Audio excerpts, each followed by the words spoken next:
Hi guys, this is your girl, Mrs. Pastor Bay, and I'm here today. I want to talk about something that I get a lot of people coming to my inbox. We discuss in various groups the need to revive our own spiritual prayer lives. That with the way things are going in Zimbabwe, sometimes it's very difficult to get on your knees and pray because you're not motivated, you feel like everything is falling apart.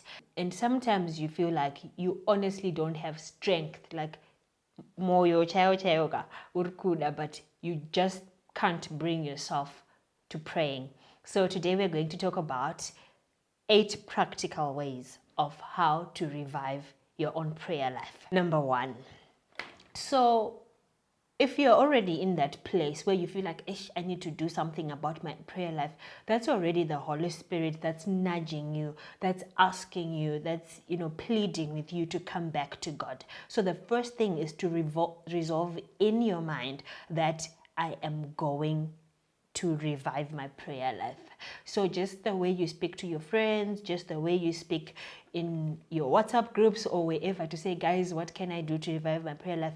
Say that to God. Say that to God in speech, in your heart, wherever you can.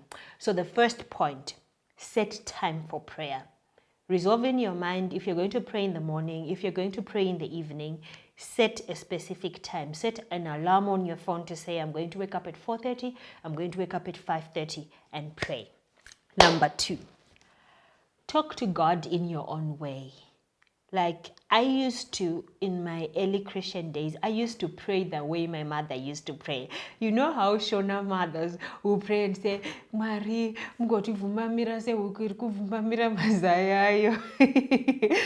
But because this is a personal experience, speak to God in your own way. Speak to God the way you'd speak to your friend. Tell him that, hi God. If you're the person who vibes like hi, if you're the person who writes, write him letters. If you're the person who sings, find songs that say the exact same things that you want to say so that your prayer becomes a connection that is between you and God. The template that we have in the Bible where Jesus speaks to the disciples in Matthew chapter 6 to say, when you say, Our Father who art in heaven, it was just showing us, how to break it down. You honor God, you thank God, you ask for forgiveness, and then you do your request. So just follow that template. Write down the specific things that you want to pray about. Break it down, specifically break it down to say, I'm praying for a job in accounting. I'm praying for a child. I'm praying for a boyfriend. I'm praying, break it down so that when you get to your place of prayer, you don't then just fumble around. Break down your things, like how you would do when you're doing things to do. Break it down and say, 1, 2, 3, I'm asking for forgiveness for this and this and this. If you're not a person who writes, just structure it in your mind before you get to the place of prayer. Start small. You know how we are told, wake up every day at 3 a.m. and pray. But if you haven't had a strong backbone of prayer, if you wake up at 3 a.m., if you just want to start with that, by the 3rd day, you'd be burnout. Tell me how many of us have tried to do that whole, I'm going to start praying now, and then you do 2-3 days, and then your body fails you. So start small. Start waking up at 5 o'clock or 6:30 if you're one who prays in the morning. And the more you spend time in prayer with God, the more you will increase your hunger for him. That naturally you would want to increase your time that you spend in prayer with him. Not only in prayer, but in Bible study. You take small steps. Make time for prayer alone. Most times we want to have people that we want to pray with, which is a good thing.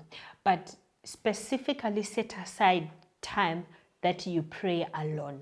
Have a place of prayer that you go to. We've watched War Room. It speaks of, your war room, your little cubicle that you pray in. It could even be a bathroom at work to just say, this specific bathroom is the bathroom that I get into at 1 o'clock every day to pray, where you're just alone and you can just face God, just the two of you.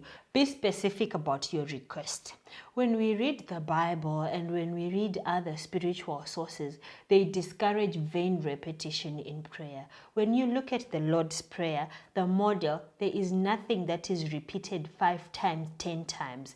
Just be specific about exactly what you want and get straight to the point. Cast down negative feelings or thoughts that discourage you from starting a prayer life.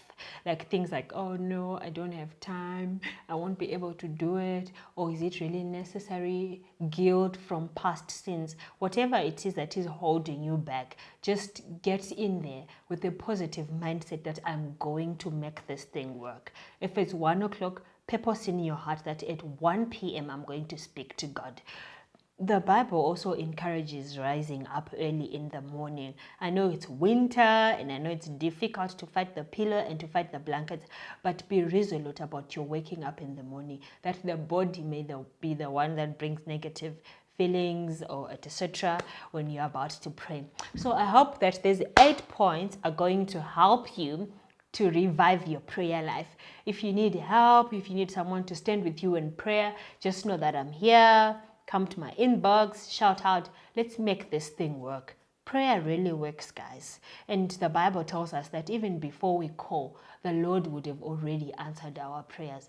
That is just yearning to hear from me and you, that we could speak to him. Speak to him as our Father. Speak to him as our brother. Speak to him as our provider in these difficult times. So I hope this video has been helpful.